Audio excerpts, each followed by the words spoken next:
How's it going, everybody? Marvel the Cross 316 back with another comic book flashback. And today, folks, we are looking at the Amazing Spider-Man issue number 111. This issue was released in May of 1972, and the cover date is August of 1972. And we are seeing the return of Kraven the Hunter in this issue. We thought that Kraven the Hunter had died in issue 104. Well, in fact, he didn't die. He is, in fact, alive, and he is using Gibbon here to fight Spider-Man, as we see on the cover here. And so let's go ahead now and dive on in today's story. Today's title is Spidey the Gibbon and now Kraven the Hunter, and its action all the way as to stalk a spider, and that's what Kraven the Hunter is doing. As we see in the first panel of today's story, we wondered who was stalking in the shadows, who was looking at Gibbon and checking him out and seeing exactly what the Gibbon can do. As we saw, Gibbon made his first appearance last issue in issue 110. Well, it was none other than Kraven the Hunter. That's the villain that I was referencing to at the last few seconds of the last video of this series.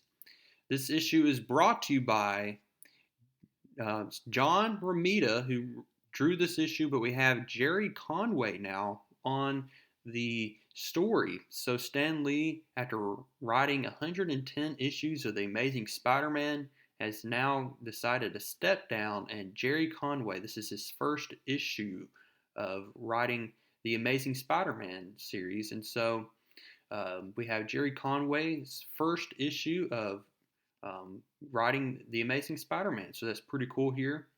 And the lettering is by none other than John Costanza. So let's go ahead now and get started with today's story. We see that Kraven the Hunter has made an appearance here. Gibbon even knows that Kraven supposedly had died. J. Jonah Jameson had published in his newspapers, the Daily Bugle newspaper, that Kraven the Hunter had died way back in the Savage Land. Back, if you don't remember, go back and rewatch.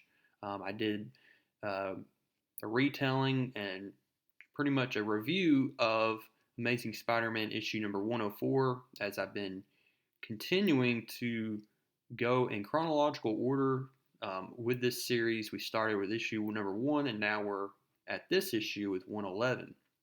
And so Kraven says, of course, that pompous J. Jonah Jameson published that I had died in the Savage Land, but in fact I didn't die. We see, as you recall, if you don't remember, we see that Kazar had lunged and kicked Kraven off of this cliff, and we thought that he fell to his death. Well, Kraven was able to save himself by hanging on to a couple of twigs here and sliding down this cliff, and miraculously he landed only on his arm, and that's the reason why he has this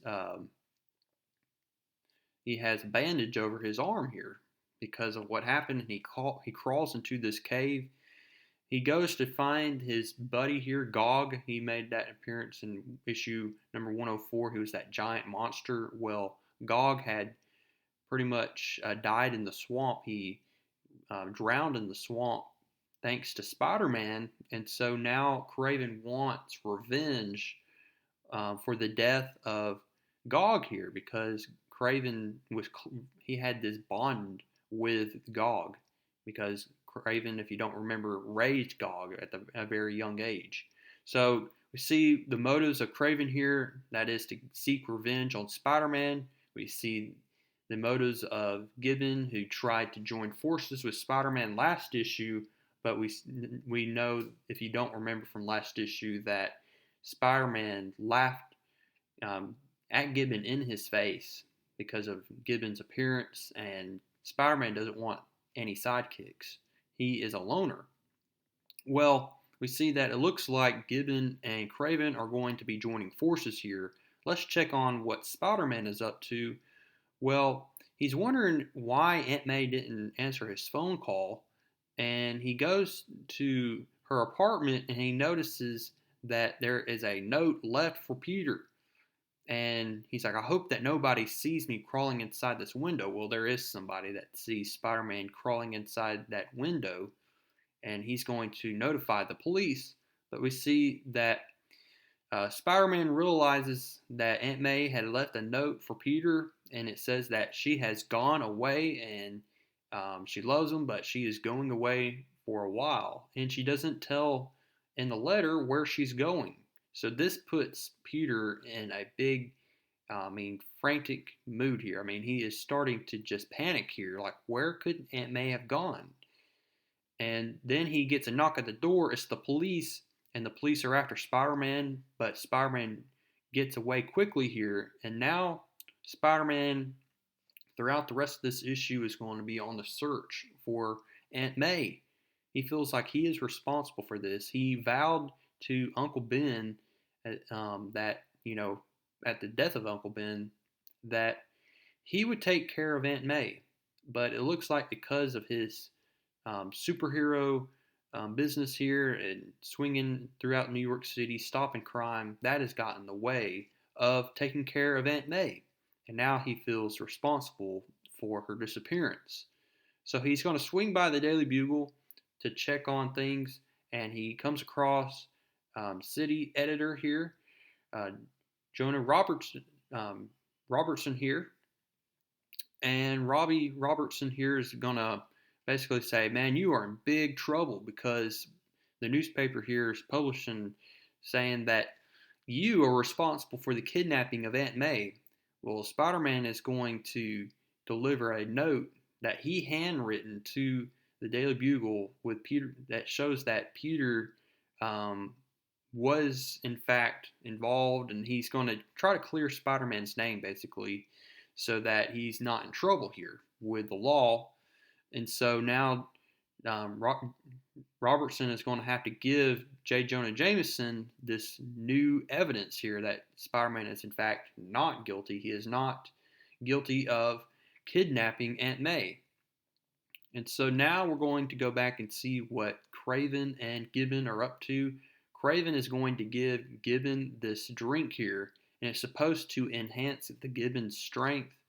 And Gibbon is kind of hesitant at first, and he's like, I got feelings, And Kraven says, Martin Blank, just believe me, I understand your troubles. Please, my friend, trust me and drink the potion. So at first he doesn't do it, but he finally gives in. He drinks it. His head starts to hurt really badly. And he's like, oh, what the heck is going on? And his entire demeanor begins to change here. And Kraven's like, yes, Gibbon, changing, becoming what you are, unleashing the beast hidden within you, the beast which lurks in us all, by which only the greatest of men even dare admit. And Gibbon's like, you did this to me. And then he lunges right at Kraven. Kraven, again, is still weak. He has his arm in a sleeve here. I mean, he's trying to heal from his wounds from what happened in issue number 104. Well, Kraven is going to have to fight off a very angry and powerful Gibbon here, who is now under the influence of that potion. So we see one heck of a battle here take place in Kraven's apartment here. I mean, Gibbon is giving Kraven a run for his money here, but finally, as they continue to fight, there's this aroma throughout the room, and it gets the attention of the Gibbon, and Gibbon just starts staring into the distance here, and he is now under the control of Kraven. Kraven says, it looks like I have finally established a link, some form of a telepathic bond, a mind link of sorts. As the cobra hypnotizes the hapless bird, entrances it with his own bestial energy, I have taken control of you. And by taking control of Gibbon, he is now going to use Gibbon to attack and try to murder Spider-Man. And so that is exactly what the Kraven has been planning this entire time, is he's been trying to find a specimen worthy of attacking Spider-Man while Kraven sits at home healing from his wounds. So Spider-Man is back in his apartment. He's all just panicked and he's tired. He's flushed. He gets a phone call. It is Gwen Stacy. She wants to talk with him.